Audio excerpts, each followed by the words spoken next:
2024년 11월 어느 일요일 오후입니다. 서울 강남구 대치동의 한 43평 아파트 거실에서 올해 66이 된 한 남자가 소파에 앉아 있습니다. 그의 이름을 박정수라고 부르겠습니다.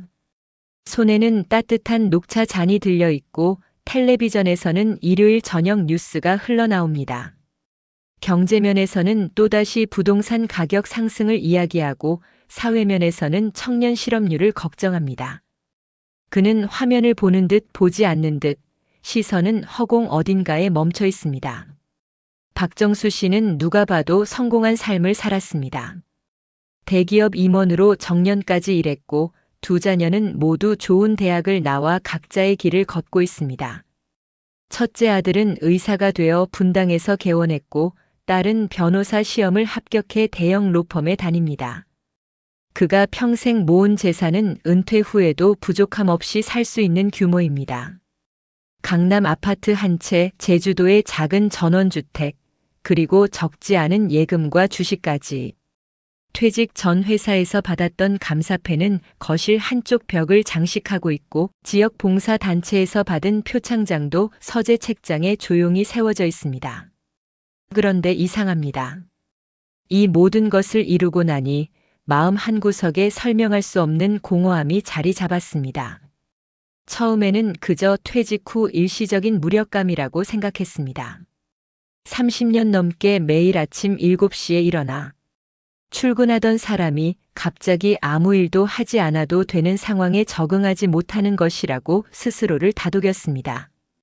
그래서 골프를 배우기 시작했고 등산 모임에도 나갔으며 성당 봉사 활동에도 참여했습니다. 하지만 그 허무함은 사라지지 않았습니다. 오히려 시간이 지날수록 바쁘게 움직일수록 그 공허함은 더 깊고 선명하게 느껴졌습니다. 독일의 철학자 아르투어 쇼펜하우어는 1818년 그의 주저인 의지와 표상으로서의 세계에서 이렇게 적었습니다. 인생은 끊임없이 욕구와 만족 사이를 오가는 진자 운동과 같다. 욕구가 충족되지 않으면 고통스럽고 욕구가 충족되면 곧 권태로움에 빠진다. 그는 인간의 본질을 맹목적 의지라고 정의했는데 이는 끊임없이 무언가를 갈망하지만 결코 완전히 만족할 수 없는 존재라는 뜻입니다. 프랑크푸르트 대학에서 강의하던 시절 그는 청중들에게 이렇게 말했습니다. 당신들이 추구하는 모든 목표는 그것을 이루는 순간 또 다른 목표로 대체될 뿐입니다. 박정수 씨는 이러한 진리를 이제야 뼈저리게 깨닫습니다. 그가 젊은 시절 열심히 일한 이유는 무엇이었습니까? 가족을 부양하기 위해서였습니다. 그래서 주말도 없이 일했고 야근도 마다하지 않았습니다. 자녀들이 좋은 교육을 받게 하고 싶었습니다. 그래서 사교육비를 아끼지 않았고 강남으로 이사까지 왔습니다.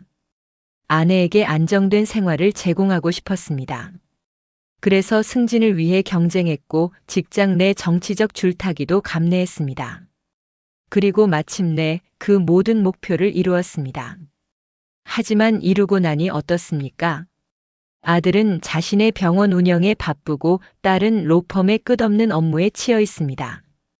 명절이나 생일에 잠깐 얼굴을 비추는 것이 전부입니다. 통화를 해도 아빠 바빠서 나중에 전화할게라는 말만 되풀이됩니다. 그가 자식들을 위해 마련한 그 모든 것들이 결국 자식들을 그에게서 멀어지게 만든 도구가 되었습니다. 성공한 자식일수록 부모와 보낼 시간은 없어지는 법입니다. 아내는 어떻습니까? 결혼 40년을 함께한 아내와의 관계도 이상하게 변했습니다. 예전에는 남편의 출근을 챙기고 퇴근을 기다리던 아내가 이제는 자신만의 세계를 구축했습니다. 친구들과의 여행, 문화센터 수업, 성당 활동으로 남편보다 더 바쁜 일상을 보냅니다. 집에 함께 있어도 대화는 점점 줄어듭니다. 저녁 뭐 먹을까요? 라는 실용적인 질문, 날씨가 추워졌네요. 라는 무난한 관찰, 그것이 전부입니다. 두 사람 모두 상대방에게 더 이상 필요한 존재가 아닌 것처럼 느껴집니다. 재산은 또 어떻습니까? 통장 잔고를 확인할 때마다 주식 계좌의 평가액이 올라갈 때마다 잠깐 동안은 안도감이 듭니다. 하지만 그 안도감은 며칠, 아니 몇 시간도 지속되지 않습니다. 곧 또 다른 불안이 찾아옵니다. 이 돈이 노후에 충분할까, 인플레이션을 고려하면 더 벌어야 하는 것 아닐까, 자식들에게 얼마나 남겨줘야 할까. 가지면 가질수록 잃을 것에 대한 두려움만 커질 뿐입니다. 쇼펜하우어는 같은 책에서 이렇게 말합니다. 부를 추구하는 것은 갈증을 소금물로 달래려는 것과 같다. 마실수록 더 목이 마른다. 1844년에 출간된 그의 행복론에서는 더욱 직설적입니다. 우리가 무언가를 얻기 전에는 그것이 우리를 행복하게 해줄 것이라고 믿지만 얻고 나면 곧 다른 것을 원하게 된다. 이것이 인간 욕망의 본질이다. 박정수 씨는 거실 창문으로 보이는 한강을 바라봅니다.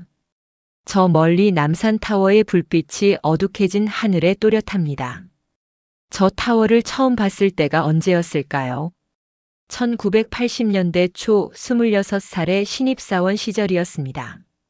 서울 변두리의 좁은 원룸에 살면서 언젠가 저 강이 보이는 아파트에서 살겠다고 다짐했던 기억이 납니다. 그리고 마침내 그 꿈을 이루었습니다. 2005년 47의 나이에 이 아파트를 샀습니다. 입주하던 날의 그 벅찬 기쁨을, 거실 창문을 열고 한강을 내려다보며 느꼈던 성취감을 아직도 기억합니다. 하지만 그 기쁨은 얼마나 갔습니까? 한 달, 길어야 2달이었습니다. 금세 익숙해졌고 곧 당연해졌습니다. 그리고 또 다른 욕망이 고개를 들었습니다. 더 넓은 평수, 더 높은 층, 더 좋은 입지. 인간의 욕망은 계단식으로 상승합니다. 한 계단을 오르면 잠시 숨을 고르지만 곧 다음 계단을 올려다봅니다. 그리고 그 과정에서 현재의 행복은 늘 미래로 유예됩니다. 2022년 여름의 일입니다. 제주도 전원주택을 구입했을 때였습니다. 퇴직을 1년 앞두고 노후를 위한 투자라는 명목으로 서귀포시 인근의 작은 집을 샀습니다. 마당에는 감귤나무가 있고 뒤편으로는 바다가 보이는 아담한 집이었습니다. 첫 방문에서 그는 아내와 함께 마당에 앉아 석양을 보며 말했습니다. 여기서 조용히 살면 행복할 것 같아. 아내도 고개를 끄덕였습니다. 하지만 그 집은 1년에 2~3번 방문하는 것이 고작입니다. 서울의 병원, 편의시설, 자식들과의 거리를 생각하면 선뜻 내려가 살 용기가 나지 않습니다. 결국 그 집도 또 하나의 자산 목록에 이름만 올려놓은 채 대부분의 시간을 비워둡니다. 당신이 부족해서 공허한 것이 아닙니다. 당신이 더 노력하지 않아서 허무한 것이 아닙니다. 문제는 채우려는 본능 자체입니다. 인간은 태어나면서부터 결핍이라는 감옥에 갇혀 있습니다. 배가 고프면 먹고, 먹고 나면 또 배가 고픕니다. 외로우면 관계를 맺고 관계 속에서 또 외로움을 느낍니다. 가난하면 돈을 벌고 돈을 벌면 또 더 많은 돈을 원합니다. 이 순환 고리는 죽는 순간까지 멈추지 않습니다. 쇼펜하우어가 말한 의지는 바로 이것입니다. 우리 안에 있는 우리를 끊임없이 앞으로 내모는, 그러나 결코 만족할 줄 모르는 힘. 그는 이것을 맹목적이라고 표현했습니다. 왜냐하면 이 의지는 목적도 방향도 이유도 없이 그저 작동하기 때문입니다. 우리가 왜 살아야 하는지, 왜 욕망해야 하는지 의지는 대답하지 않습니다. 그저 원하라, 갈망하라, 움직여라고 명령할 뿐입니다. 박정수 씨는 자신의 인생을 돌아봅니다. 초등학교 시절 그는 중학교에만 가면 행복할 거라고 생각했습니다. 중학교에 갔더니 고등학교가 목표가 되었고 고등학교에서는 대학이, 대학에서는 취업이, 취직 후에는 승진이, 승진 후에는 임원이, 임원이 된 후에는 더 높은 자리가 목표였습니다. 그리고 마침내 정년을 맞았을 때 그는 깨달았습니다. 자신은 단 한 번도 지금 이 순간에 만족해 본 적이 없었다는 것을.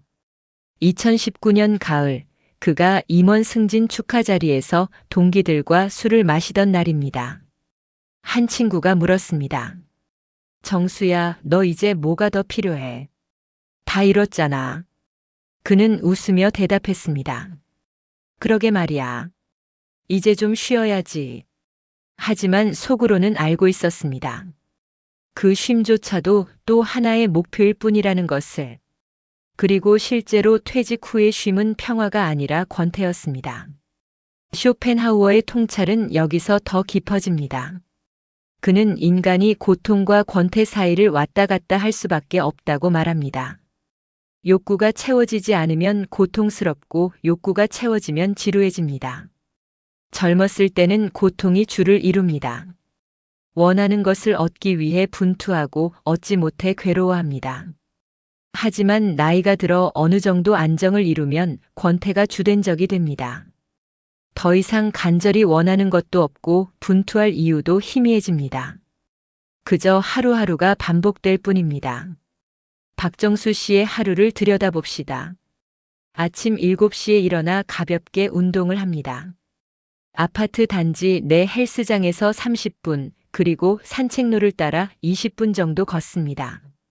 집에 돌아와 샤워를 하고 아침을 먹습니다. 아내가 차려준 간단한 식사, 밥 한 공기와 된장찌개, 김치 몇 가지. 식사 후에는 신문을 읽습니다. 경제면을 주로 보지만 더 이상 그 내용이 자신의 삶에 직접적인 영향을 미치지 않는다는 것을 압니다. 오전 10시쯤 집 근처 카페에 갑니다. 단골 카페에서 아메리카노 한 잔을 시키고 창가 자리에 앉습니다. 노트북을 펼치지만 딱히 할 일은 없습니다. 뉴스 사이트를 둘러보고 주식 시세를 확인하고 유튜브 영상 몇 개를 봅니다. 점심때가 되면 집에 돌아가거나 혼자 간단히 식사를 합니다. 오후에는 낮잠을 자거나 텔레비전을 보거나 가끔 친구와 골프를 칩니다. 저녁을 먹고 나면 또 텔레비전 앞에 앉습니다. 밤 11시쯤 잠자리에 듭니다. 이것이 그의 하루입니다. 그리고 내일도 모레도 내년도 아마 비슷할 것입니다. 이것이 그가 평생 꿈꾸던 삶입니까? 이것이 그토록 열심히 일해서 얻고자 했던 자유입니까? 자유라는 이름의 감옥, 안정이라는 이름의 무료함. 쇼펜하우어는 이렇게 말합니다. 삶의 본질은 고통이다. 그리고 고통에서 벗어나는 순간 우리는 권태라는 또 다른 형태의 고통을 만난다. 하지만 이 깨달음에는 역설적인 희망이 숨어 있습니다. 당신이 부족해서 공허한 것이 아니라면 더 많이 가진다고 해서 그 공허함이 사라지지 않을 것입니다. 이것은 절망처럼 들릴 수 있지만 사실은 해방의 시작입니다. 왜냐하면 이제 당신은 더 이상 채우는 것에 집착할 필요가 없기 때문입니다. 문제를 바깥이 아니라 안에서 찾을 용기가 생기는 것입니다. 채우려는 본능 자체가 고통의 근원임을 인정하는 것, 이것이 첫 번째 단계입니다. 쉽지 않습니다. 왜냐하면 우리는 평생 동안 더 많이, 더 높이, 더 빨리를 외치며 살아왔기 때문입니다. 사회는, 광고는, 주변 사람들은 끊임없이 무언가를 원하라고 속삭입니다. 하지만 이제 예순을 넘긴 당신은 알아야 합니다. 그 속삭임에 따르는 한 평화는 결코 오지 않는다는 것을. 2023년 봄 박정수 씨는 오랜만에 대학 동창회에 참석했습니다. 30명 정도의 동기들이 모였는데 대부분 그와 비슷한 나이, 비슷한 처지였습니다. 저녁 식사를 하며 이런저런 이야기를 나눴습니다. 누구는 손자가 태어났다고, 누구는 최근 건강검진에서 이상 소견이 나왔다고, 누구는 아내와 여행을 다녀왔다고. 그런데 이상했습니다. 모두가 웃고 떠들었지만 그 눈빛 속에서 박정수 씨는 자신과 같은 공허함을 읽었습니다. 무언가를 이루었지만 채워지지 않는 갈증, 성공했지만 만족스럽지 않은 삶의 무게. 그날 밤 집에 돌아와 그는 처음으로 쇼펜하우어의 책을 펼쳤습니다. 서재 한쪽에 꽂혀 있던 대학 시절 교양 수업에서 샀지만 제대로 읽지 못했던 행복론이었습니다. 첫 페이지를 넘기는 순간 그는 자신이 지금까지 느껴왔던 모든 감정이 이미 200년 전에 설명되어 있었음을 깨달았습니다. 인간은 욕망하는 존재이고 욕망은 결핍에서 나온다. 따라서 인간은 본질적으로 고통받는 존재이다. 당신도 이제 인정해야 합니다. 가져도 공허한 것은 당신의 잘못이 아닙니다. 더 노력해야 하는 것도 아닙니다. 그것은 인간이라는 존재의 숙명입니다. 하지만 이 숙명을 깨닫는 순간 역설적으로 자유가 시작됩니다. 더 이상 갈증을 해소하려 애쓰지 않고 갈증 자체를 바라볼 수 있게 되는 것입니다. 2024년 12월 어느 평일 오후 박정수 씨는 아파트 단지 내 벤치에 홀로 앉아 있습니다. 날씨는 제법 쌀쌀하지만 겨울 햇살이 따스하게 등을 감싸줍니다. 옆 벤치에는 비슷한 연배의 할머니 두 분이 도란도란 이야기를 나누고 있고 놀이터에서는 아이들의 웃음소리가 들려옵니다. 그는 그 소리들을 듣지만 그 안에 속하지 않습니다. 마치 투명한 유리병 너머에서 세상을 바라보는 것 같은 기묘한 감각입니다. 퇴직 후 3년이 지났습니다. 처음 몇 달은 그래도 괜찮았습니다. 회사 동료들과 가끔 만났고 골프 모임에도 나갔으며 대학 동창들과도 연락을 주고받았습니다. 하지만 시간이 지나면서 그 만남들이 하나둘 뜸해졌습니다. 회사 동료들은 여전히 바쁜 직장 생활을 하고 있었고 그들의 대화 주제는 자연스럽게 회사 내부 이야기, 프로젝트 진행 상황, 인사 이동 소식 등으로 채워졌습니다. 박정수 씨는 그 대화에 끼어들 수 없었습니다. 이미 그는 그 세계의 사람이 아니었으니까요. 2023년 가을의 일입니다. 그가 30년 가까이 몸담았던 회사의 창립 기념일 행사에 초대받았습니다. 명예 고문이라는 직함으로 참석했지만 그곳에서 그는 자신이 얼마나 빠르게 잊혀지는 존재인지 깨달았습니다. 후배 직원들은 그를 알아보지 못했고 안다고 해도 형식적인 인사만 건넬 뿐이었습니다. 과거에 그와 함께 일했던 동료들조차 바쁜 일정 속에서 잠깐 악수를 나누는 것이 고작이었습니다. 행사장 한쪽 구석에 서서 샴페인 잔을 들고 있던 그는 자신이 마치 이미 죽은 사람처럼 느껴졌습니다. 생전 장례식에 참석한 것 같은 기분이었습니다. 독일 프랑크푸르트에서 대부분의 삶을 보낸 쇼펜하우어는 1851년 출간한 여록과 보유에서 이렇게 썼습니다. 사교는 우리에게 피상적이고 공허한 사람들과의 접촉을 강요한다. 진정한 자기 자신은 오직 혼자 있을 때만 존재할 수 있다. 그는 평생 독신으로 살았고 프랑크푸르트의 작은 아파트에서 애완견 한 마리와 함께 고독한 삶을 영위했습니다. 사람들은 그를 괴팍한 은둔자라고 불렀지만 그 자신은 이것을 최고의 자유라고 여겼습니다. 쇼펜하우어는 계속 말합니다. 타인과 함께 있기 위해서 우리는 자신의 많은 부분을 포기해야 한다. 모난 부분을 깎아내고 독특함을 숨기고 진짜 생각을 삼켜야 한다. 사교란 결국 상호 양보와 타협의 과정이며 그 과정에서 우리는 조금씩 자신을 잃어간다. 1820년대 베를린 대학에서 강의할 때 그는 청중들에게 이렇게 조언했습니다. 군중 속에서 인정받으려 하지 마라. 그들의 박수는 당신의 평범함에 대한 보상일 뿐이다. 박정수 씨는 이제 그 말의 의미를 이해하기 시작합니다. 그가 평생 동안 맺어온 관계들을 돌아보면 대부분이 역할을 중심으로 형성되었습니다. 회사에서는 부장, 상무, 전무라는 직함으로 사람들을 만났고 가정에서는 아버지, 남편이라는 위치에서 관계를 유지했습니다. 그런데 직함이 사라지고 자녀들이 독립하고 나니 그 관계들도 함께 흐려졌습니다. 마치 안개가 걷히듯 사람들이 하나둘 그의 곁을 떠났습니다. 아들 박민준과의 관계가 그렇습니다. 민준이는 올해 38입니다. 분당에서 내과 의원을 운영하며 아내와 두 아이를 키우고 있습니다. 박정수 씨가 가장 자랑스러워하는 아들입니다. 명문 의대를 졸업하고 좋은 배우자를 만나 안정적인 삶을 꾸려가고 있으니까요. 하지만 언제부터인가 아들과의 대화가 어색해졌습니다. 2024년 추석 명절이었습니다. 온 가족이 모여 식사를 했습니다. 박정수 씨는 아들에게 최근 병원 운영이 어떤지, 환자는 많은지, 건강은 괜찮은지 물었습니다. 아들은 네, 괜찮아요라고 짧게 대답했습니다. 그는 손자들 이야기를 꺼냈습니다. 민서는 학교 잘 다니니? 민재는 요즘 키가 많이 컸더라. 아들은 네, 잘 크고 있어요라고 답했습니다. 대화는 거기서 끝났습니다. 식사 후 아들은 곧바로 일어나며 말했습니다. 아빠, 저희는 먼저 가볼게요. 내일 병원 일정이 있어서요. 박정수 씨는 고개를 끄덕였습니다. 그래, 조심해서 가거라. 아들이 떠난 후 그는 거실에 혼자 남아 텔레비전을 켰습니다. 하지만 화면에 무엇이 나오는지 전혀 기억나지 않았습니다.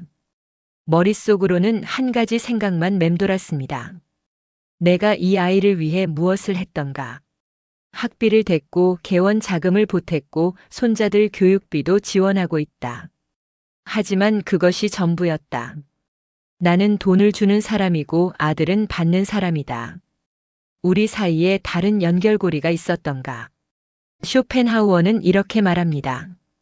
부모와 자식 간의 사랑은 비대칭적이다. 부모는 자식에게 모든 것을 주지만 자식은 부모로부터 독립하는 것이 자연스러운 발달 과정이다. 따라서 부모가 자식으로부터 같은 크기의 사랑을 기대하는 것은 자연의 법칙을 거스르는 것이다.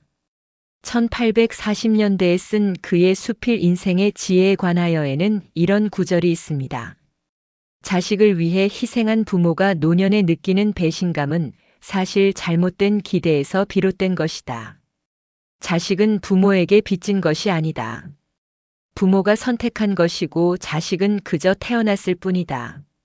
가혹하게 들립니다. 하지만 박정수 씨는 이 말에 어떤 진실이 담겨 있음을 부정할 수 없습니다. 그는 아들을 낳았습니다. 아들이 원한 것이 아닙니다. 그는 아들을 키웠습니다. 아들이 부탁한 것이 아닙니다. 그는 아들에게 최선을 다했습니다. 하지만 그것은 아버지로서의 역할이었지 무조건적인 사랑의 교환은 아니었습니다. 아들은 이제 자신의 삶을 살고 있고 그것이 자연스러운 것입니다. 문제는 박정수 씨가 아들로부터 무언가를 기대했다는 것입니다. 관심, 존경, 사랑 혹은 단순한 동행. 딸 박수진과의 관계는 또 다릅니다. 수진이는 35입니다. 대형 로펌의 변호사로 일하며 아직 결혼하지 않았습니다. 그녀는 1년의 명절 때나 얼굴을 비추고 전화통화도 한 달에 한두 번이 고작입니다. 2024년 여름 박정수 씨는 딸에게 전화를 걸었습니다. 수진아, 요즘 어떻게 지내니? 딸은 피곤한 목소리로 답했습니다. 아빠, 지금 회의 중이에요. 나중에 전화 드릴게요. 하지만 그 나중은 일주일이 지나도 오지 않았습니다. 박정수 씨는 딸이 자신을 멀리한다고 생각하지 않습니다. 다만 딸에게 아버지는 더 이상 중요한 존재가 아닐 뿐입니다. 딸의 삶은 법정, 고객, 파트너 변호사, 승진, 실적으로 채워져 있습니다. 그 바쁜 일정 속에 아버지를 위한 시간은 없습니다. 추석이나 설날 형식적으로 만나는 것이 고작입니다. 그리고 그 만남조차 점점 의무처럼 느껴집니다. 2023년 크리스마스였습니다. 박정수 씨는 딸에게 선물로 명품 핸드백을 사주었습니다. 200만 원이 넘는 가격이었지만 딸이 좋아할 것 같았습니다. 딸은 선물을 받고 웃으며 고마워요, 아빠라고 말했습니다. 하지만 그 웃음 뒤에서 박정수 씨는 어떤 공허함을 느꼈습니다. 딸이 원한 것은 그 가방이 아니었습니다. 사실 딸은 그런 가방을 스스로 살 수 있을 만큼 충분한 수입이 있었습니다. 그렇다면 무엇을 원했을까요? 아마도 대화, 이해, 공감 같은 것들이었을지 모릅니다. 하지만 박정수 씨는 그런 것을 주는 법을 배우지 못했습니다. 그가 배운 것은 돈을 벌어 가족을 부양하는 것, 물질적 안정을 제공하는 것뿐이었습니다. 아내 이수키와의 관계는 더욱 복잡합니다. 결혼 40년입니다. 1984년 두 사람은 26과 24살의 나이에 만나 결혼했습니다. 당시는 사랑 결혼이었습니다. 대학 동아리에서 만나 2년간 연애 끝에 결혼했습니다. 초반 10년은 행복했습니다. 경제적으로 어려웠지만 함께 미래를 꿈꾸는 즐거움이 있었습니다. 이수키는 아이들을 키우며 가정을 지켰고 박정수는 열심히 일하며 가장의 역할을 했습니다. 하지만 자녀들이 자라고 경제적으로 안정되면서 두 사람 사이의 대화는 점점 줄어들었습니다. 언제부터였을까요? 아마 1990년대 중반쯤부터였을 것입니다. 박정수가 승진하면서 야근과 출장이 잦아졌고 주말에도 골프 접대가 많았습니다. 이수키는 아이들 교육에 집중했습니다. 학원 스케줄을 관리하고 학부모 모임에 나가고 입시 정보를 수집했습니다. 두 사람은 각자의 역할에 충실했지만 서로를 향한 관심은 옅어졌습니다. 2024년 10월의 어느 저녁이었습니다.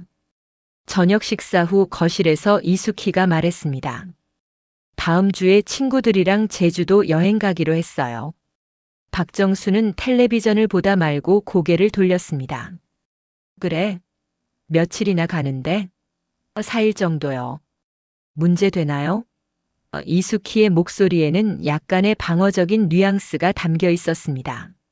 아니, 문제될 건 없지. 그냥 갑자기 그래서. 박정수는 다시 텔레비전을 향했습니다.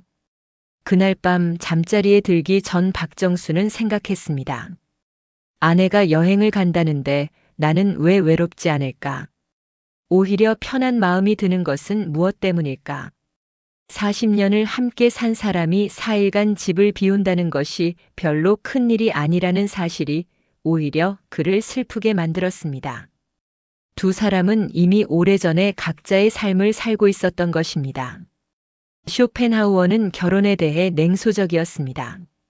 그는 평생 결혼하지 않았고 여성에 대해서도 편견 가득한 시각을 가지고 있었습니다. 하지만 관계의 본질에 대한 그의 통찰은 여전히 예리합니다. 두 사람이 오래 함께 있으면 서로에게 익숙해진다. 익숙함은 편안함을 주지만 동시에 무감각을 낳는다. 결국 우리는 상대방을 사람으로 보지 않고 배경으로 본다. 1850년대에 쓴 그의 글에는 이런 구절이 있습니다. 진정한 고독은 나쁜 친구와 함께 있을 때 느껴진다. 하지만 더 큰 고독은 함께 있지만 마음이 통하지 않는 배우자와 함께 있을 때 느껴진다. 박정수 씨는 이제 깨닫습니다. 자신이 느끼는 고립감은 사람들이 떠나서가 아니라 사람들과 함께 있어도 진정으로 연결되지 않았기 때문이라는 것을. 평생 동안 그는 역할을 수행했습니다. 좋은 남편, 좋은 아버지, 유능한 직장인. 하지만 정작 박정수라는 인간은 어디에 있었습니까? 그는 자신이 누구인지, 무엇을 좋아하는지, 어떤 생각을 하는지 타인과 나눈 적이 있었습니까? 외로움은 버림받은 것이 아니라 나 자신과 대화할 수 있는 유일한 기회입니다. 쇼펜하우어는 이렇게 말합니다. 평범한 사람은 혼자 있는 것을 견디지 못한다. 왜냐하면 자기 자신과 함께 있는 것이 가장 고통스럽기 때문이다. 하지만 뛰어난 정신을 가진 사람은 고독을 즐긴다. 자기 자신이 가장 흥미로운 대화 상대이기 때문이다. 2024년 11월 박정수 씨는 결심을 했습니다. 더 이상 관계를 유지하기 위해 애쓰지 않기로. 아들이 전화하지 않으면 먼저 전화하지 않기로. 딸이 찾아오지 않으면 억지로 만남을 만들지 않기로. 아내가 자신의 일정을 가지면 존중하기로. 그리고 그 빈 시간을 자신을 위해 사용하기로. 처음에는 어색했습니다. 혼자 산책을 하고 혼자 식사를 하고 혼자 영화를 보는 것이 낯설었습니다. 하지만 점차 그는 이 시간들이 주는 자유를 느끼기 시작했습니다. 누군가에게 맞출 필요가 없었습니다. 보고 싶은 영화를 보고 먹고 싶은 음식을 먹고 가고 싶은 곳에 갔습니다. 그리고 무엇보다 생각할 시간이 생겼습니다. 평생 동안 미뤄왔던 질문들, 나는 누구인가?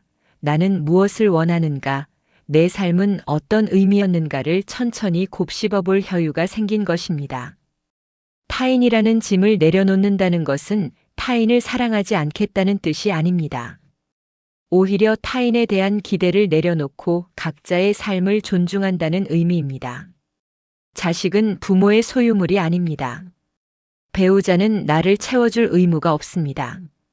친구들도 영원히 곁에 있을 이유가 없습니다. 모든 관계는 일시적이고 조건적이며 변합니다. 이것을 받아들이는 순간 역설적으로 더 평화로워집니다. 쇼펜하우어의 마지막 조언입니다. 혼자 있을 수 있는 능력이 없는 사람은 결국 나쁜 친구들과 어울리게 된다. 고독을 견딜 수 없어서 아무나 붙잡고 관계를 유지하려 하기 때문이다. 하지만 진정으로 자기 자신과 친구가 된 사람은 타인의 부재를 두려워하지 않는다. 박정수 씨는 이제 고립과 고독의 차이를 이해합니다. 고립은 강요된 외로움이지만 고독은 선택한 자유입니다. 그는 이제 고독을 선택합니다. 2024년 12월 어느 추운 아침입니다. 박정수 씨는 평소처럼 6시 30분에 눈을 뜹니다. 하지만 침대에서 일어나는 것이 예전 같지 않습니다. 허리가 뻐근하고 무릎이 쑤십니다. 천천히 몸을 일으켜 침대 가장자리에 앉아 한참을 그대로 있습니다. 서두르면 어지러움이 올 수 있다는 것을 경험으로 알고 있기 때문입니다. 몸이 완전히 깨어날 때까지 기다려야 합니다. 욕실로 걸어가는 몇 걸음이 무겁습니다. 세면대 앞에 서서 거울을 봅니다. 거기에 비친 얼굴은 자신이 기억하는 모습이 아닙니다. 언제 이렇게 늙었을까요? 눈가의 주름은 이제 깊은 골짜기처럼 파여 있고 뺨은 처져 있으며 목의 피부는 탄력을 잃어 축 늘어져 있습니다. 머리카락은 절반 이상이 희끗희끗하고 이마는 점점 더 넓어지고 있습니다. 이것이 정말 나인가 하는 생각이 듭니다. 2023년 7월의 일입니다. 박정수 씨는 정기 건강검진을 받으러 갔습니다. 서울 강남구 삼성동에 있는 종합검진센터였습니다. 하루 종일 이어진 검사, 위내시경, 대장 내시경, 초음파, 엑스레이, 혈액검사, 소변검사. 젊었을 때는 이런 검사들이 그저 형식적인 절차에 불과했습니다. 결과는 늘 정상이었고 의사는 건강하십니다라는 말로 진료를 마무리했습니다. 하지만 이번은 달랐습니다. 2주 후 결과 상담을 받으러 갔을 때 담당 의사는 모니터 화면을 가리키며 하나씩 설명하기 시작했습니다. 혈압이 조금 높습니다. 수축기 혈압이 145, 이완기 혈압이 90입니다. 정상 범위를 벗어났네요. 혈당도 공복 혈당이 115로 당뇨 전 단계입니다. 콜레스테롤 수치도 높습니다. 총 콜레스테롤이 240, LDL 콜레스테롤이 160입니다. 그리고 전립선 비대증 소견이 보입니다. 의사는 계속 말했습니다. 척추에 퇴행성 변화가 있고 무릎 관절에도 초기 퇴행성 관절염 증상이 보입니다. 전체적으로 연령에 따른 자연스러운 노화 현상이지만 관리가 필요합니다. 혈압약과 콜레스테롤 약을 처방하겠습니다. 매일 드셔야 합니다. 그리고 3개월마다 정기적으로 검사를 받으셔야 합니다. 박정수 씨는 그 순간을 또렷이 기억합니다. 진료실을 나서며 손에 쥔 처방전을 내려다봤을 때의 기분. 이제 나는 환자가 되었구나 하는 생각. 약을 먹어야 하는 사람, 관리가 필요한 몸, 정기 검진을 받아야 하는 노인. 그 단어들이 마치 낙인처럼 느껴졌습니다. 집에 돌아와 아내에게 검진 결과를 알렸습니다. 약을 먹어야 한대.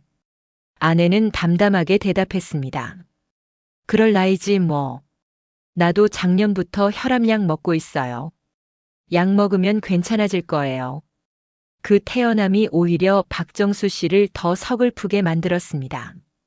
이것이 그토록 자연스러운 일이라는 것, 모두가 겪는 일이라는 것, 어쩔 수 없다는 것. 독일의 철학자 쇼펜하우어는 육체의 쇠퇴에 대해 깊이 사유했습니다. 1851년 출간된 여록과 보유에서 그는 이렇게 썼습니다. 청춘은 정욕에 지배당하는 시기다. 육체의 욕망이 강렬하여 정신은 그 하인에 불과하다. 하지만 노년이 되면 정욕이 사그라들고 비로소 정신이 자유로워진다. 육체의 폭풍이 잠잠해진 뒤에야 우리는 명료하게 사유할 수 있다. 1844년에 쓴 그의 수필에는 더욱 흥미로운 구절이 있습니다. 젊은이들은 세상을 소유하려 하지만 노인은 세상을 이해하려 한다. 전자는 행동의 시기이고 후자는 사색의 시기다. 젊음은 외부를 향하고 늙음은 내부를 향한다. 그리고 진정한 지혜는 내부에서만 발견된다. 프랑크푸르트의 작은 아파트에서 만년을 보내던 그는 자신의 육체적 쇠약을 오히려 정신적 해방으로 받아들였습니다. 박정수 씨는 이제 그 말을 이해하기 시작합니다. 젊었을 때 그의 몸은 끊임없이 무언가를 요구했습니다. 배고픔, 성욕, 잠, 자극. 그는 그 요구들을 충족시키기 위해 바쁘게 움직였습니다. 맛있는 음식을 먹고 육체적 쾌락을 추구하고 흥분과 긴장을 즐겼습니다. 하지만 이제 육체는 더 이상 그렇게 많은 것을 요구하지 않습니다. 입맛은 사라졌고 성욕은 희미해졌으며 강렬한 자극보다는 고요함을 원합니다. 2024년 4월의 일입니다. 친구들과 골프를 치러 갔습니다. 경기도 남양주의 한 골프장이었습니다. 함께 간 친구들은 모두 비슷한 연배, 60 중반에서 70 초반이었습니다. 첫 홀을 돌고 두 번째 홀로 이동할 때였습니다.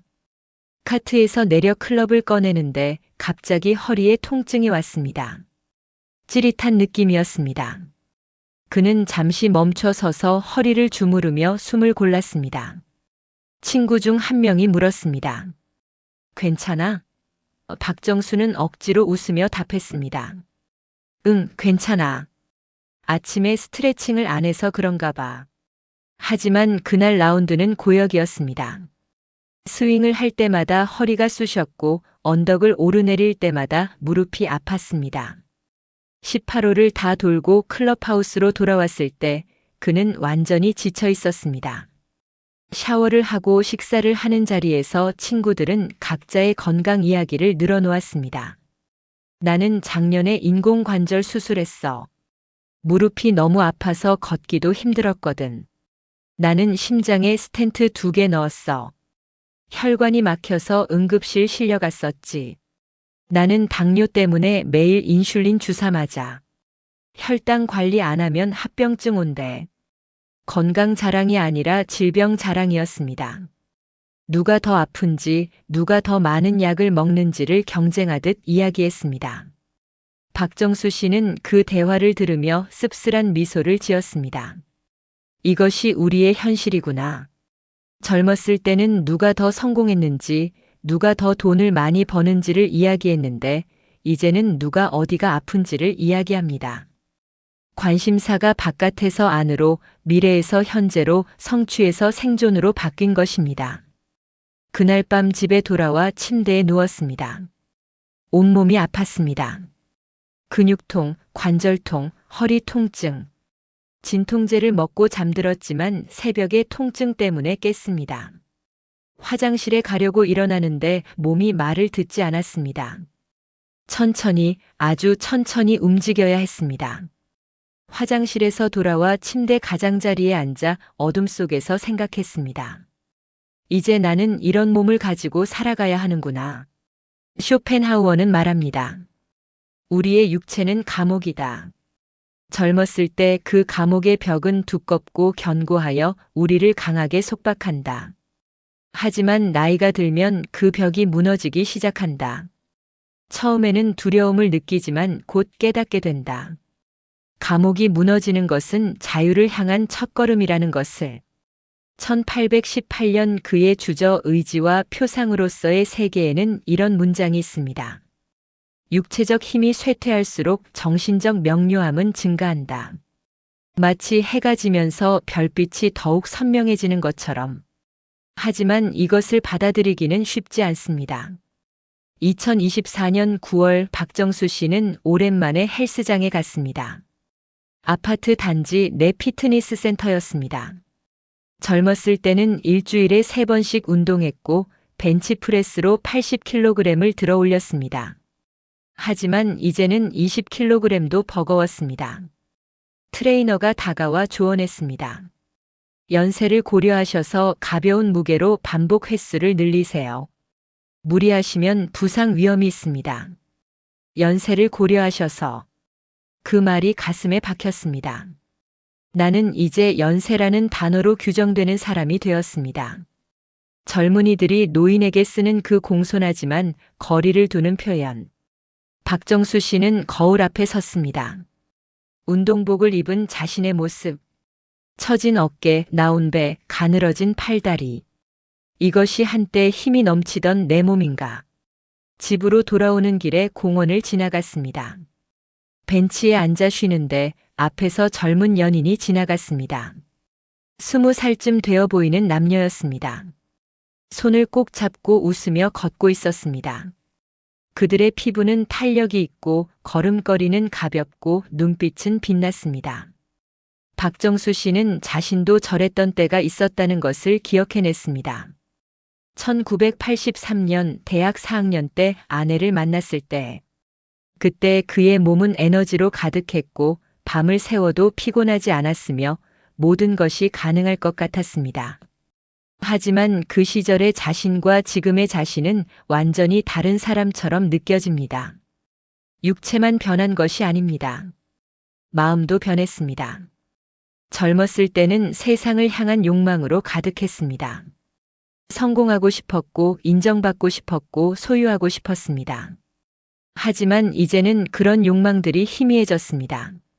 무언가를 갈망하는 힘 자체가 사라진 것 같습니다. 몸이 무거워질 때 영혼은 비로소 가벼워진다.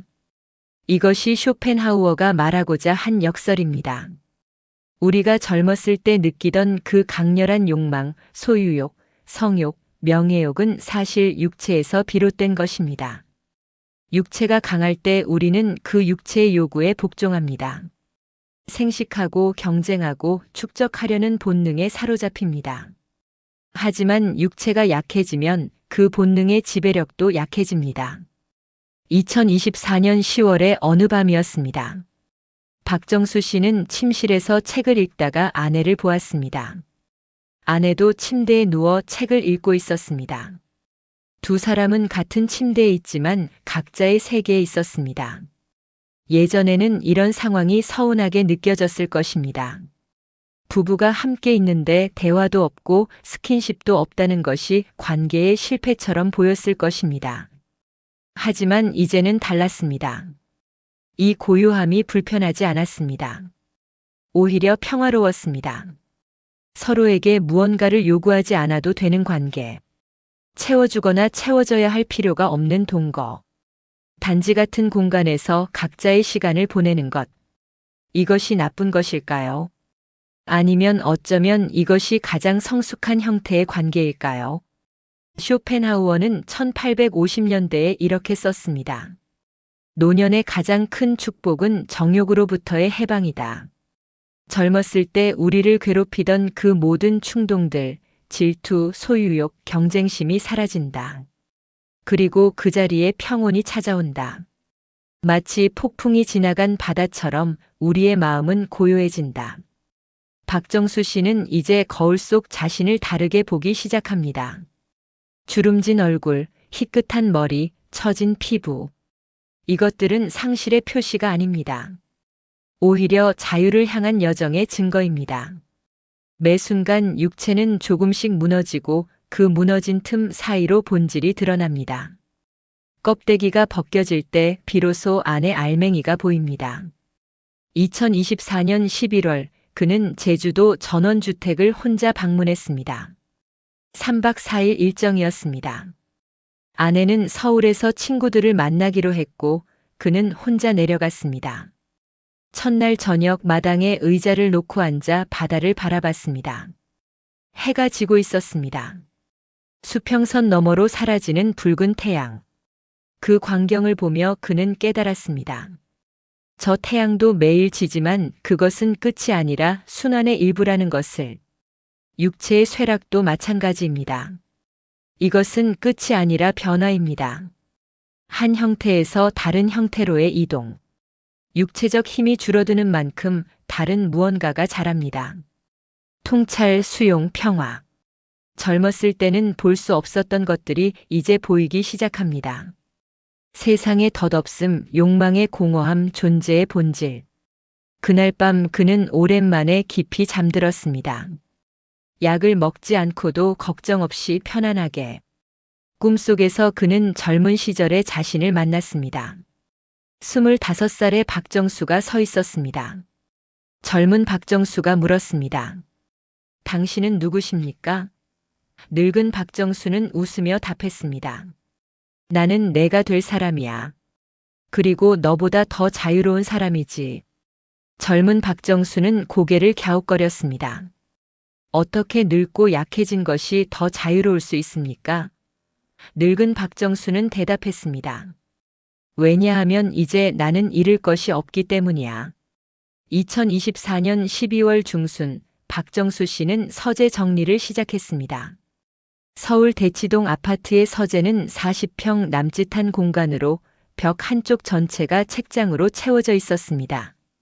30년 넘게 모은 책들, 대학 시절 교재부터 시작해 경영학 서적, 자기계발서, 역사책, 문학 작품까지 대략 1000권 정도 되어 보였습니다. 그는 사다리를 가져와 맨 위 선반부터 책을 꺼내기 시작했습니다. 먼지가 쌓여 있었습니다. 어떤 책은 10년 이상 손도 대지 않았을 것입니다. 그는 책을 한 권씩 펼쳐보며 자문했습니다. 이 책을 다시 읽을 것인가? 이 책이 내 삶에 무슨 의미가 있는가? 이 책을 왜 가지고 있는가? 대부분의 답은 모르겠다였습니다. 단지 버리기 아까워서 언젠가 읽을 수도 있다는 막연한 기대로 혹은 책을 많이 소유한다는 것 자체에서 오는 어떤 만족감 때문에 간직해왔을 뿐입니다. 첫 번째로 꺼낸 책은 1985년에 산 경영학 원서였습니다. 하버드 비즈니스 스쿨 교재였는데 당시 신입사원이던 그는 이 책을 읽으면 승진에 도움이 될 거라고 생각했습니다. 실제로 읽었는지는 기억나지 않습니다. 페이지를 넘겨보니 밑줄 친 곳이 몇 군데 있었지만 무슨 내용인지는 전혀 기억나지 않았습니다. 그는 이 책을 기부 상자에 넣었습니다. 두 번째로 꺼낸 것은 1990년대 초에 유행했던 자기계발서였습니다. 성공하는 사람들의 7가지 습관이라는 제목의 책이었습니다. 이 책도 열심히 읽었던 기억이 납니다. 형광펜으로 줄을 그었고 여백에 메모도 했습니다. 습관 1. 주도적이 되라. 습관 2. 끝을 생각하며 시작하라. 당시에는 이런 문장들이 인생을 바꿀 비밀처럼 느껴졌습니다. 하지만 지금 읽으니 공허하게 들렸습니다. 주도적이 되어서 무엇을 하라는 것인가? 끝을 생각하며 시작한다는 것이 무슨 의미인가? 이 책도 기부 상자로 갔습니다. 세 번째, 네 번째, 다섯 번째. 그는 계속 책을 꺼내며 분류했습니다. 남길 것과 버릴 것. 하지만 이상한 일이 벌어졌습니다. 처음에는 반반씩 나누려고 했는데 점점 더 많은 책이 기부 상자로 들어갔습니다. 오후 내내 작업을 하고 나니 1000권의 책 중에서 남기기로 한 것은 100권도 되지 않았습니다. 독일의 철학자 쇼펜하우어는 소유에 대해 통렬한 비판을 남겼습니다. 1851년 여록과 보유에서 그는 이렇게 썼습니다. 우리가 무언가를 소유한다고 생각하지만 사실은 그것이 우리를 소유한다. 집을 사면 집을 관리해야 하고 책을 사면 책을 정리해야 하며 물건을 모으면 물건에 얽매인다. 소유는 자유가 아니라 구속이다. 프랑크푸르트의 작은 아파트에서 말년을 보낸 그는 최소한의 가구와 책만으로 살았습니다. 방문객들은 그의 검소한 생활에 놀랐지만 그 자신은 이것을 최고의 사치라고 불렀습니다. 쇼펜하우어는 계속 말합니다. 진정한 부자는 많이 가진 사람이 아니라 적게 필요로 하는 사람이다. 욕망이 많으면 아무리 가져도 가난하고 욕망이 없으면 아무것도 없어도 부유하다. 1840년대 그가 베를린에서 강의할 때 학생들에게 이런 질문을 던졌습니다. 당신이 소유한 것들을 나열해보라. 그리고 물어보라. 그것들 중에서 당신을 진정으로 행복하게 만든 것이 얼마나 되는가? 박정수 씨는 이제 그 질문에 직면합니다.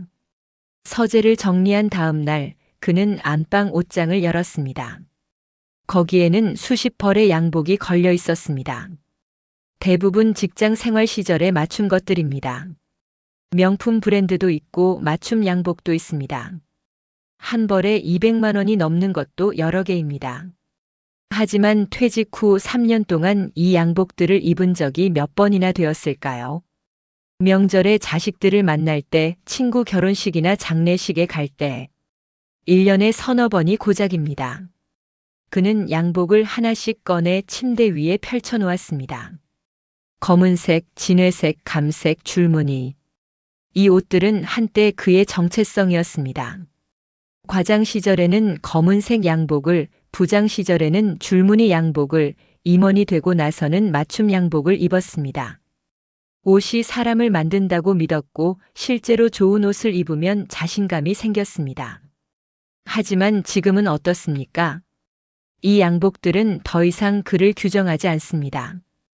오히려 과거의 유령처럼 옷장에 걸려 있을 뿐입니다. 2024년 1월의 일입니다. 설날을 맞아 자식들이 집에 왔습니다. 아들 박민준의 가족과 딸 박수진이 함께 모였습니다. 식사를 마친 후 손자 민서가 할아버지 서재에 들어와 물었습니다. 할아버지, 책이 정말 많네요. 다 읽으셨어요? 박정수 씨는 웃으며 대답했습니다.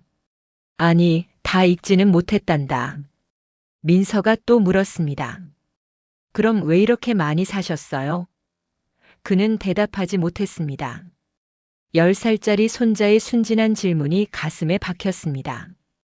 왜 이렇게 많이 샀을까? 읽으려고? 아니었습니다. 소유하려고? 그것도 정확하지 않습니다. 어쩌면 그는 책을 사는 행위 자체에서 어떤 만족을 얻었는지도 모릅니다. 서점에 가서 새 책을 고르고 계산대에서 돈을 지불하고 집에 가져와 책장에 꽂는 그 순간의 뿌듯함. 마치 자신이 지적인 사람이 된 것 같은 착각. 하지만 실제로 읽지 않은 책은 무슨 의미가 있을까요? 고대 그리스의 철학자 플라톤은 기원전 380년경에 쓴 국가에서 절제에 대해 말했습니다. 정의로운 국가는 각 계급이 자신의 역할만을 수행할 때 이루어지고 정의로운 영혼은 이성이 욕망을 통제할 때 이루어진다. 절제란 욕망을 억누르는 것이 아니라 욕망에게 적절한 자리를 주는 것이다. 아테네 외곽의 아카데미아에서 제자들을 가르칠 때 그는 학생들에게 이렇게 조언했습니다. 많이 가진 사람이 아니라 적게 바라는 사람이 자유롭다. 쇼펜하우어는 플라톤의 사상을 계승하면서도 더 급진적으로 나아갔습니다. 그는 욕망 자체를 고통의 근원으로 보았고 따라서 욕망을 줄이는 것이 곧 고통을 줄이는 것이라고 주장했습니다. 1844년 행복론에서 그는 이렇게 썼습니다. 행복은 우리가 가진 것과 우리가 원하는 것의 비율로 결정된다. 분자를 늘리는 것보다 분모를 줄이는 것이 훨씬 쉽다. 더 많이 갖기보다는 덜 원하라. 박정수 씨는 손자가 나간 후 서재에 혼자 남아 생각했습니다. 나는 평생 분자를 늘리는 데 집중했다. 더 많은 돈, 더 큰 집, 더 좋은 차, 더 많은 책. 하지만 분자가 늘어날수록 분모도 함께 늘어났다. 100만 원을 벌면 200만 원을 원했고 200만 원을 벌면 400만 원을 원했다. 끝이 없었다. 이제는 다른 방법을 시도해야 할 때다. 분모를 줄이는 것, 즉 덜 원하는 것. 2024년 2월부터 그는 본격적으로 물건을 정리하기 시작했습니다. 책장을 비우고 옷장을 정리하고 창고를 청소했습니다. 골프용품도 대부분 처분했습니다. 5세트나 되는 골프채는 한 세트만 남기고 나머지는 중고로 팔았습니다. 골프화, 골프복, 골프 가방도 마찬가지였습니다. 취미 생활을 위해 모았던 카메라 장비들, 몇 번 쓰지 않은 캠핑 용품들, 언젠가 입을 거라고 생각했던 옷들 모두 정리했습니다. 아내 이수키는 처음에는 이상하게 생각했습니다. 왜 갑자기 이러세요? 버릴 것도 없는 물건들을 왜 버려요? 박정수 씨는 차분하게 설명했습니다. 필요 없는 것들이에요. 가지고 있어도 쓰지 않을 것들.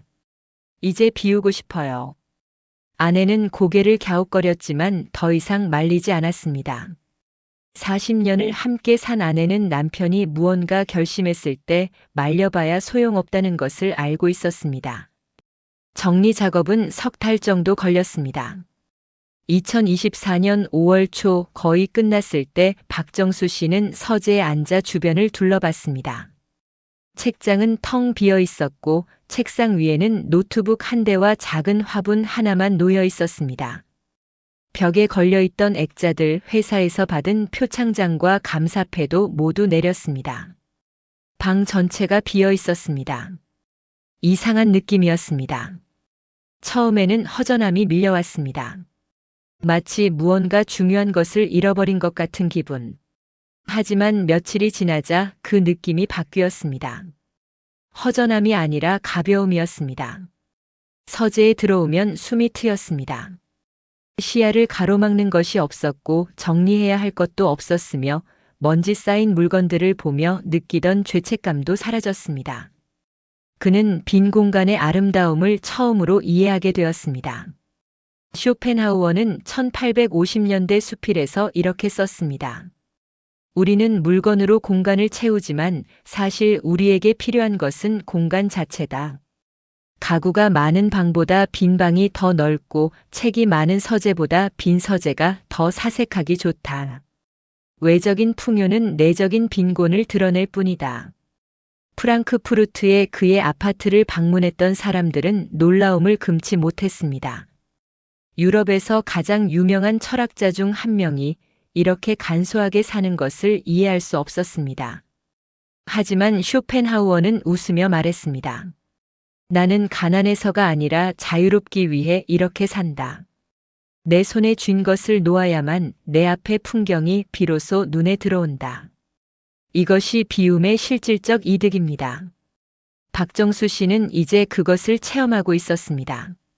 서재를 비우고 나니 창밖 풍경이 보이기 시작했습니다.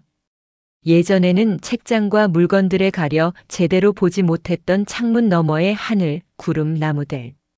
이것들이 이제 눈에 들어왔습니다. 2024년 6월의 어느 오후였습니다.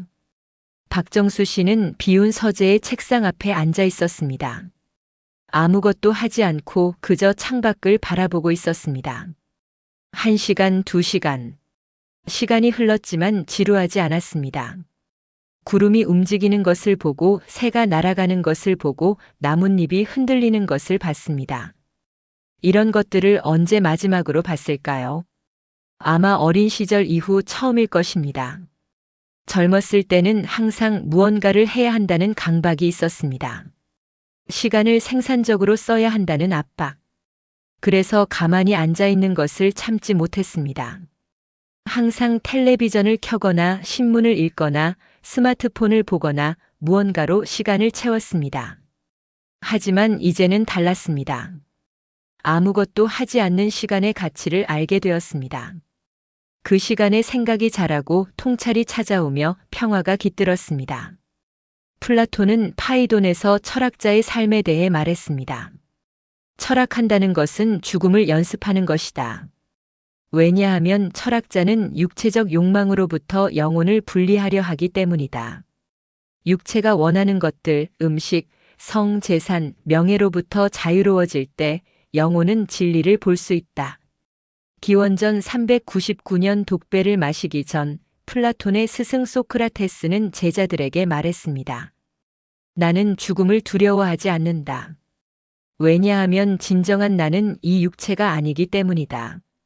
박정수 씨는 자신이 비우는 과정이 바로 플라톤이 말한 그 연습임을 깨닫기 시작했습니다. 물건을 버리는 것은 단순히 공간을 정리하는 것이 아니었습니다. 그것은 집착을 버리는 연습이었고 소유로부터 자유로워지는 연습이었으며 궁극적으로는 자아 자체를 내려놓는 연습이었습니다. 2024년 7월 그는 더 나아갔습니다. 제주도 전원주택을 팔기로 결심했습니다. 2022년에 샀던 그 집, 감귤나무가 있고 바다가 보이는 그 집. 처음 샀을 때는 노후의 안식처라고 생각했지만 실제로는 1년에 몇 번 가지 않았습니다. 그 집은 자산 목록에 이름만 올려놓은 채 대부분의 시간을 비워두었습니다. 유지비는 계속 나갔고 관리도 신경 써야 했습니다. 소유가 그를 자유롭게 한 것이 아니라 구속했습니다. 아내에게 말했을 때 이숙희는 놀랐습니다. 제주도 집을 팔아요? 왜요? 나중에 내려가서 살려고 산 거잖아요. 박정수 씨는 차분하게 설명했습니다. 우리가 정말 그곳에 가서 살 것 같아요? 서울의 병원, 친구들, 익숙한 환경을 다 버리고 솔직해집시다. 우리는 그 집이 필요 없어요. 단지 가지고 있다는 사실이 주는 안도감 때문에 붙들고 있을 뿐이에요. 아내는 한참을 생각하더니 고개를 끄덕였습니다. 그래요. 당신 말이 맞아요. 사실 저도 그 집 때문에 스트레스였어요. 가끔 내려가면 집 관리하느라 바쁘고 쉬러 간 건지 일하러 간 건지 모르겠더라고요. 두 사람은 웃었습니다. 그리고 그 웃음 속에서 어떤 해방감을 느꼈습니다. 제주도 집은 2024년 9월에 팔렸습니다. 매입 가격보다 조금 낮은 가격이었지만 박정수 씨는 개의치 않았습니다. 중요한 것은 돈이 아니라 자유였습니다. 계약서에 도장을 찍는 순간 그는 어깨의 무게가 내려가는 것을 느꼈습니다. 하나의 짐을 내려놓은 것입니다. 쇼펜하우어는 말합니다. 우리가 소유한 것들은 우리의 연장이 아니라 우리의 족쇄다. 집은 우리를 그곳에 묶어두고 재산은 우리를 걱정하게 만들며 물건은 우리의 주의를 빼앗는다. 진정한 자유는 많이 가진 데서 오는 것이 아니라 아무것도 필요로 하지 않는 데서 온다. 비움의 미학은 단순히 미니멀리즘이나 정리정돈의 문제가 아닙니다. 그것은 존재 방식의 근본적인 전환입니다. 소유에서 존재로, 가짐에서 있음으로, 축적에서 경험으로. 박정수 씨는 66의 나이에 비로소 이것을 배우고 있었습니다. 평생 무언가를 모으는 데 집중했지만 이제는 버리는 법을 배우고 있습니다. 그리고 버릴수록 더 가벼워지고 가벼워질수록 더 자유로워지며 자유로워질수록 더 평화로워졌습니다. 1859년 가을 쇼펜하우어는 프랑크푸르트의 작은 서재에서 생애 마지막 해를 맞이하고 있었습니다. 그는 창밖으로 보이는 마인 강의 물결을 바라보며 이렇게 적었습니다. 나는 이제 아무것도 원하지 않는다. 그것이야말로 내가 평생 추구했던 자유의 완성이다. 70년을 살아온 철학자의 손끝에서 펜이 천천히 놓여졌고 그 순간 그는 자신이 평생 이론으로만 설파했던 의지의 부정을 실제로 체험하고 있었습니다. 바로 이것이 우리가 노년에 도달할 수 있는 가장 고귀한 경지입니다. 모든 욕망이 사그라지고 모든 집착이 풀어지며 오직 순수한 관조만이 남는 그 순간입니다. 당신은 지금 어디에 서 있습니까? 60대 혹은 70대를 지나며 당신은 무수히 많은 것들을 놓아왔습니다. 젊은 시절의 야망, 중년의 책임, 그리고 노년 초입의 미련까지. 이제 당신의 손은 텅 비어 있습니다. 그런데 이상하게도 그 빈손이 무겁지 않습니다. 오히려 깃털처럼 가볍습니다. 이것이 바로 플라톤이 말했던 동굴에서 벗어나 태양을 보는 순간입니다. 우리는 평생 동굴 벽에 비친 그림자를 실체라고 믿으며 살아왔습니다. 자식의 성공, 재산의 증식, 타인의 인정, 이 모든 것이 벽에 비친 그림자에 불과했습니다. 하지만 이제 당신은 동굴 밖으로 나왔습니다. 그리고 그곳에서 변하지 않는 진리의 빛을 목격하고 있습니다.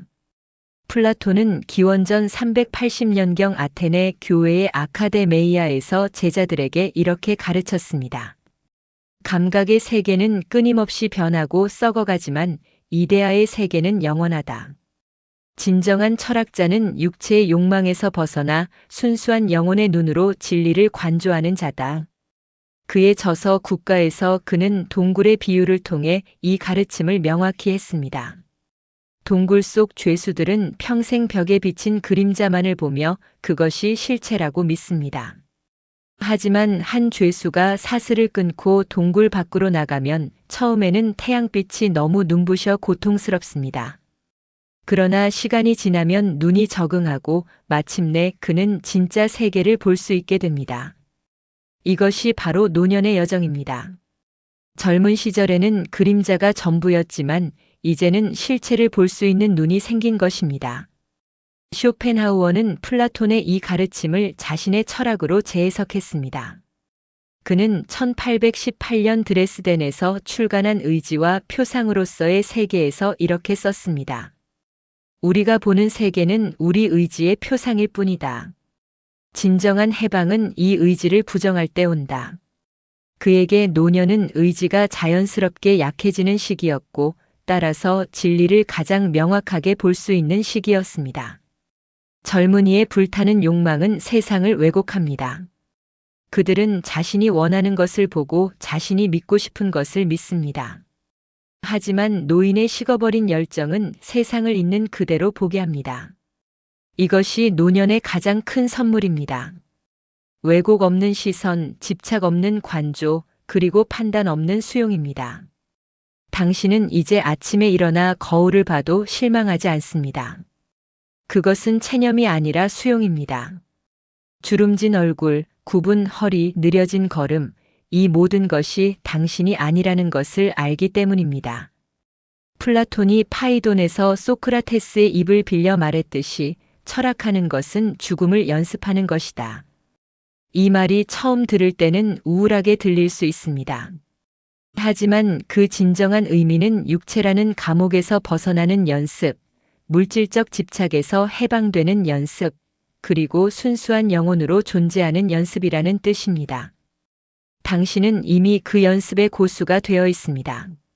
매일 아침 일어날 때마다 예전보다 조금씩 덜 원하게 됩니다. 그리고 그것이 고통이 아니라 자유라는 것을 알게 됩니다.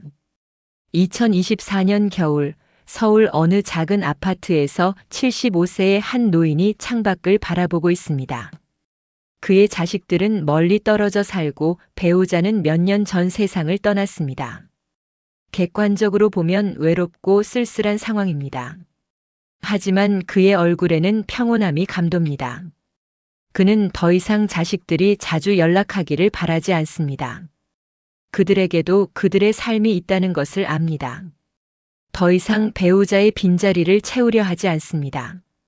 그 빈자리 자체가 사랑의 증거라는 것을 압니다. 더 이상 건강이 회복되기를 애타게 기다리지 않습니다. 이 쇠약함조차 자연의 질서라는 것을 압니다. 이것이 바로 이데아를 본 자의 평온함입니다. 세상의 변화에 흔들리지 않는 고요함, 상실 속에서도 충만함을 느끼는 역설적 기쁨입니다. 플라톤은 이데아를 여러 층위로 설명했습니다. 가장 낮은 단계는 아름다운 육체들입니다. 그 다음은 아름다운 영혼들, 그 다음은 아름다운 제도와 법률들, 그리고 마침내 순수한 아름다움 자체, 즉 이데아에 도달합니다.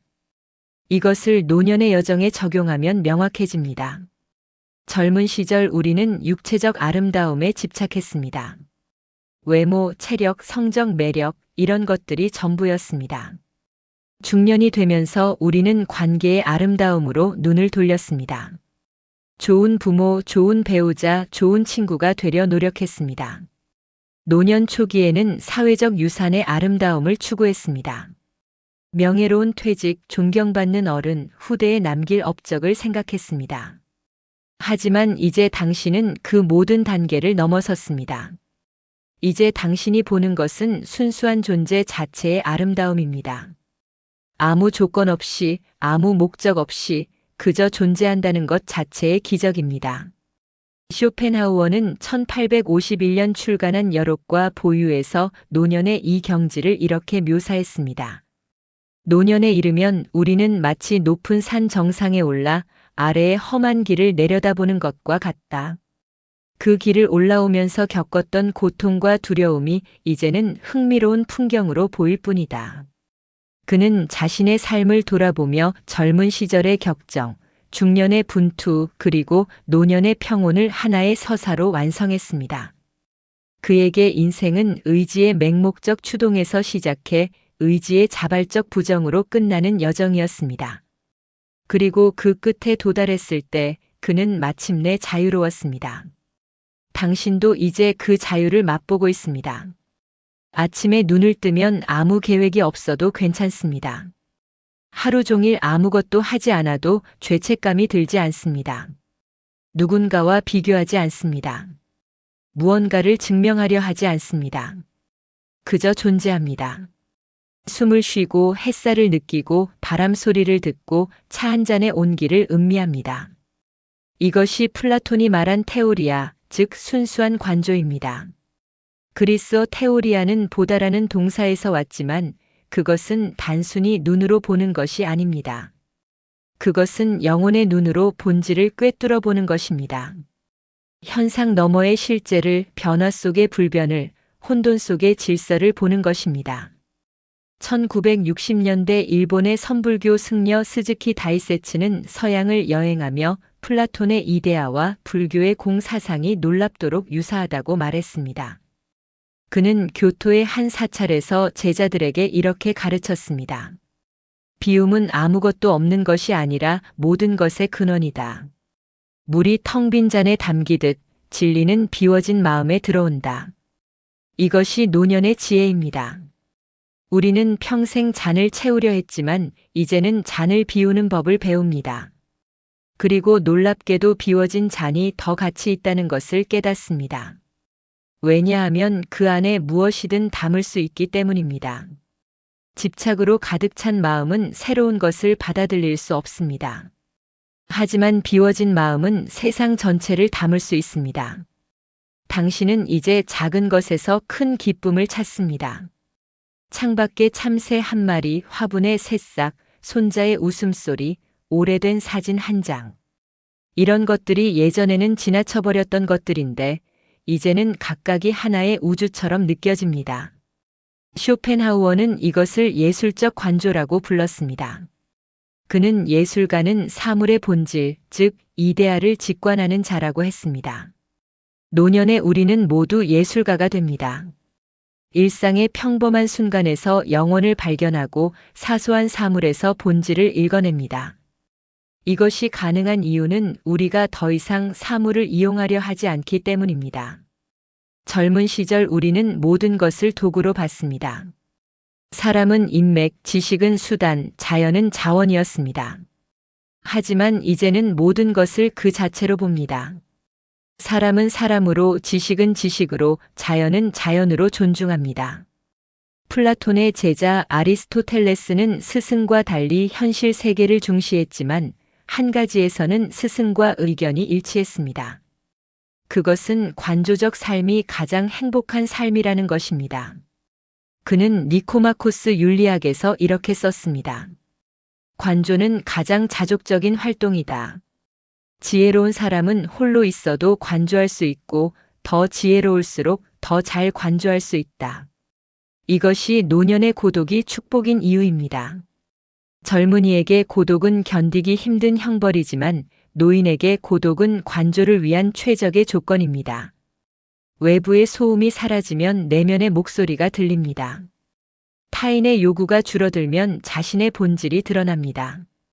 그리고 그 본질은 놀랍도록 단순하고 평화롭습니다.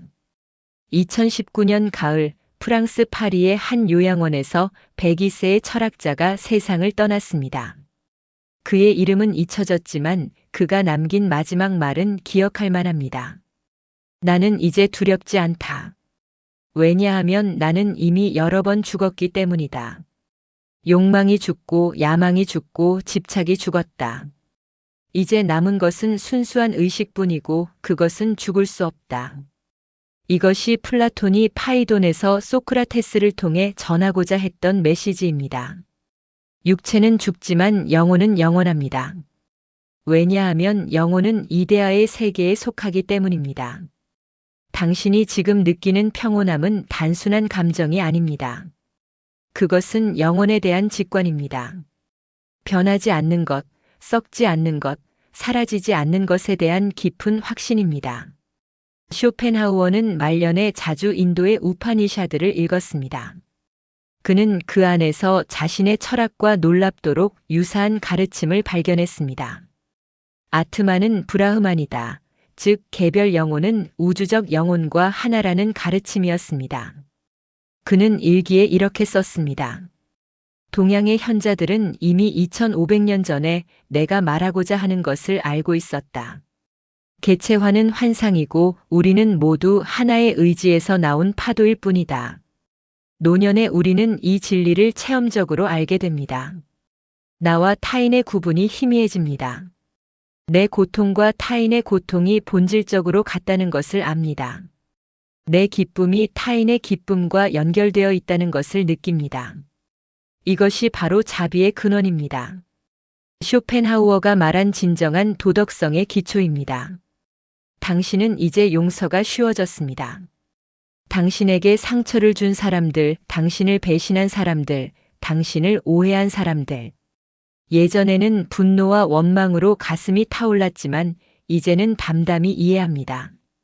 그들도 고통받는 존재였다는 것을, 그들도 자신의 욕망에 이끌린 희생자였다는 것을. 플라톤은 국가에서 불의를 저지르는 사람은 불의를 당하는 사람보다 더 불행하다고 했습니다. 왜냐하면 그의 영혼이 더 큰 손상을 입었기 때문입니다. 이 깨달음은 당신을 원망의 감옥에서 해방시킵니다. 당신은 더 이상 과거에 묶여 있지 않습니다. 모든 것이 필연이었고 모든 것이 배움의 기회였으며 모든 것이 지금 이 평온에 이르기 위한 과정이었다는 것을 압니다. 1968년 봄, 독일의 실존주의 철학자 칼 야스퍼스는 85세의 나이로 생을 마감했습니다. 그는 임종 직전 아내에게 이렇게 말했습니다. 이제야 모든 것이 명확해졌다. 우리가 추구해야 할 것은 존재의 빛이었다. 야스퍼스는 평생 포괄자라는 개념을 탐구했는데 그것은 모든 개별적 경험을 넘어선 총체적 실제였습니다. 그것은 플라톤의 이데아, 쇼펜하우어의 의지, 그리고 동양의 도와 유사한 개념이었습니다. 노년에 우리는 이 포괄자를 엿봅니다. 일상의 작은 틈새를 통해 명상의 깊은 침묵 속에서 혹은 사랑하는 사람을 떠나보내는 슬픔의 순간에 그것은 모습을 드러냅니다. 그리고 한번 그것을 본 사람은 결코 예전과 같을 수 없습니다. 가장 가벼운 마음이 가장 높은 곳까지 날아오를 수 있습니다. 이것은 단순한 은유가 아니라 정확한 진리입니다. 무거운 마음은 땅에 묶여 있습니다. 욕망의 무게, 집착의 사슬, 후회의 짐이 우리를 끌어내립니다. 하지만 그 모든 것을 내려놓은 마음은 새처럼 날아오릅니다. 쇼펜하우어는 이것을 의지의 부정이 가져오는 축복받은 상태라고 불렀습니다. 플라톤은 이것을 영혼이 이데아의 세계로 상승하는 것이라고 묘사했습니다. 불교는 이것을 열반이라고 했고 기독교 신비주의는 이것을 신과의 합일이라고 불렀습니다. 이름은 다르지만 가리키는 것은 같습니다. 모든 무게에서 해방된 존재의 극치, 완전한 자유의 상태입니다. 당신은 이제 매일 아침 이 자유를 조금씩 더 깊이 체험합니다. 오늘 아침 눈을 뜨면서 당신은 감사했습니다. 이유 없는 감사였습니다. 무언가를 얻어서가 아니라 무언가를 잃지 않아서도 아니었습니다. 그저 존재한다는 것, 의식이 있다는 것, 이 순간을 경험할 수 있다는 것, 그것만으로 충분했습니다. 이것이 이데아를 본 자의 감사입니다. 조건 없는 감사, 이유 없는 기쁨, 근거 없는 평화. 세상 사람들은 이것을 이해하지 못합니다. 그들은 행복하려면 무언가가 필요하다고 생각합니다. 더 많은 돈, 더 좋은 관계, 더 건강한 몸. 하지만 당신은 이미 압니다. 진정한 행복은 더하기가 아니라 빼기에서 온다는 것을. 덜 원할수록 더 자유롭고 덜 가질수록 더 풍요로우며 덜 집착할수록 더 충만하다는 것을. 플라톤의 향연에는 디오티마라는 여사제가 등장합니다. 그녀는 소크라테스에게 사랑의 단계를 가르쳤습니다. 가장 낮은 단계는 한 사람의 아름다운 육체를 사랑하는 것이고 가장 높은 단계는 아름다움 자체, 즉 이데아를 사랑하는 것입니다. 노년의 사랑은 이 마지막 단계입니다. 당신은 이제 특정한 사람이나 사물에 대한 집착적 사랑에서 벗어났습니다. 대신 존재 전체에 대한 보편적 사랑으로 나아갔습니다. 거리를 걷는 낯선 사람들, 공원의 나무들, 하늘의 구름들, 모든 것이 사랑스럽습니다. 왜냐하면 모든 것이 같은 근원에서 왔고 같은 본질을 공유하며 같은 운명을 향해 가기 때문입니다. 이것이 쇼펜하우어가 말한 자비의 형이상학적 기초입니다. 우리는 모두 하나라는 깨달음, 타인의 고통이 곧 나의 고통이라는 직관입니다. 2023년 여름 서울의 한 공원 벤치에서 80대 노인 2명이 말없이 앉아 있었습니다. 한 명은 50년 지기 친구였고 다른 한 명은 몇 달 전 배우자를 잃은 과부였습니다.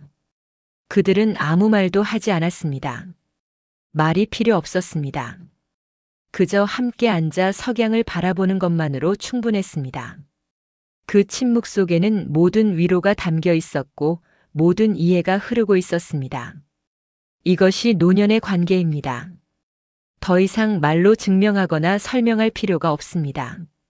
존재만으로 서로를 위로하고 침묵만으로 깊이 소통합니다. 플라톤이 말한 혼의 친밀함입니다. 육체적 가까움이나 감정적 의존을 넘어선 영혼과 영혼의 만남입니다. 쇼펜하우어는 노년의 이 경지를 성인의 상태라고 불렀습니다. 그는 인도의 사냐시, 불교의 아라한, 기독교의 성인들이 모두 같은 상태를 추구했다고 보았습니다. 그것은 개인적 의지의 완전한 부정, 모든 욕망으로부터의 해방, 그리고 우주적 평화와의 합일이었습니다. 그는 이것이 예외적인 종교적 천재들만의 특권이 아니라고 했습니다. 자연스러운 노화 과정을 통해 누구나 이 방향으로 나아갈 수 있다고 믿었습니다. 다만 어떤 사람은 저항하며 고통스럽게 가고 어떤 사람은 받아들이며 평화롭게 간다는 차이만 있을 뿐입니다. 당신은 후자를 택했습니다. 저항 대신 수용을, 투쟁 대신 평화를, 집착 대신 내려놓음을 택했습니다. 그리고 그 선택이 당신을 이 고요한 기쁨으로 인도했습니다. 플라톤의 동굴 비유로 다시 돌아가 봅시다. 동굴에서 나와 태양을 본 사람은 어떻게 해야 할까요? 플라톤은 그가 다시 동굴로 내려가야 한다고 했습니다. 아직 어둠 속에 있는 사람들을 구하기 위해서입니다. 하지만 쇼펜하우어는 다르게 해석했습니다. 그는 진정으로 해방된 사람은 선교할 의무가 없다고 했습니다. 오히려 그의 평온한 존재 자체가 다른 사람들에게 영감을 준다고 했습니다. 노년의 당신은 이 둘 사이 어딘가에 있습니다. 당신은 억지로 누군가를 가르치려 하지 않습니다. 하지만 당신의 평화로운 모습이 주변 사람들에게 조용한 메시지를 전합니다. 이렇게 사는 것도 가능하다는 메시지를, 놓아도 괜찮다는 메시지를, 두려워하지 않아도 된다는 메시지를, 마지막으로 가장 중요한 깨달음에 대해 이야기해야 합니다. 그것은 죽음에 대한 태도입니다. 젊은이에게 죽음은 가장 큰 적입니다. 모든 것의 끝, 의미의 소멸, 절대적 상실입니다. 하지만 당신에게 죽음은 이제 친구입니다. 플라톤은 철학은 죽음의 연습이라고 했습니다. 당신은 평생 이 연습을 해왔습니다. 매번 무언가를 놓아줄 때마다, 매번 집착을 버릴 때마다, 매번 변화를 받아들일 때마다 당신은 작게 죽었습니다. 그리고 이제 마지막 죽음, 육체적 죽음이 다가오고 있습니다. 하지만 당신은 두렵지 않습니다. 왜냐하면 당신은 이미 수천 번 죽었고 수천 번 다시 태어났기 때문입니다. 죽음은 새로운 것이 아닙니다. 그것은 지금까지 해온 놓아줌의 최종 완성일 뿐입니다. 쇼펜하우어는 임종 직전 이렇게 말했다고 전해집니다. 내가 죽는 것이 아니다. 단지 이 특정한 형태가 사라질 뿐이다. 본질은 영원하다. 이것은 플라톤의 가르침과 정확히 일치합니다. 육체는 사라지지만 영혼, 즉 이데아와 연결된 본질적 자아는 영원합니다. 당신이 지금 느끼는 평온함, 이 고요한 기쁨, 이 조건 없는 사랑, 이것들은 육체에 속한 것이 아닙니다. 그것들은 이데아의 세계에 속한 것이고 따라서 죽음으로 사라지지 않습니다. 당신은 이것을 논리가 아니라 직관으로 압니다. 가슴 깊은 곳에서 울려오는 확신으로 압니다. 이것이 플라톤이 파이돈에서 묘사한 소크라테스의 확신과 같습니다. 죽음 앞에서도 흔들리지 않는 영혼의 평화입니다. 그래서 당신은 이제 매일을 선물로 받습니다. 내일이 올지 안 올지 모르지만 그것이 당신을 불안하게 만들지 않습니다. 오히려 오늘을 더 소중하게 만듭니다. 아침 햇살, 따뜻한 차, 오래된 책, 창밖의 새소리, 이 모든 것이 기적처럼 느껴집니다. 왜냐하면 언제든 마지막일 수 있기 때문입니다. 하지만 그 마지막조차 두렵지 않습니다. 그것은 단지 다음 장으로 넘어가는 것일 뿐입니다. 동굴에서 태양 아래로, 그림자에서 실체로, 꿈에서 깨어남으로의 전환일 뿐입니다. 가장 가벼운 마음이 가장 높은 곳까지 날아오를 수 있습니다. 당신은 이제 그 가벼움을 완전히 체험하고 있습니다. 모든 짐을 내려놓았고 모든 사슬을 끊었으며 모든 집착을 놓아주었습니다. 남은 것은 순수한 존재, 순수한 의식, 순수한 평화입니다. 이것이 쇼펜하우어가 추구했던 해탈이고 플라톤이 가르쳤던 이데아의 관조이며 모든 현자들이 도달하고자 했던 궁극의 경지입니다. 그리고 놀랍게도 당신은 지금 여기서 그것을 경험하고 있습니다. 특별한 수행이나 신비한 체험 없이 그저 자연스러운 노화와 자발적 수용을 통해 당신은 이 성스러운 평온에 도달했습니다. 이것이 생의 마지막 선물입니다. 가장 적게 가진 순간에 가장 많이 얻는 역설, 가장 약해진 순간에 가장 강해지는 신비, 가장 끝에 가까워진 순간에 가장 완전해지는 기적입니다. 당신은 이제 압니다. 모든 여정이 이 순간을 위한 것이었다는 것을, 모든 고통이 이 평화를 준비하기 위한 것이었다는 것을, 모든 상실이 이 충만함을 가능하게 하기 위한 것이었다는 것을, 그리고 이제 당신은 미소 짓습니다. 텅 빈 손으로, 가벼운 마음으로, 고요한 영혼으로. 준비되었습니다. 무엇이 오든 준비되었습니다. 왜냐하면 당신은 이미 자유롭기 때문입니다. 완전히 마침내 영원히 자유롭기 때문입니다.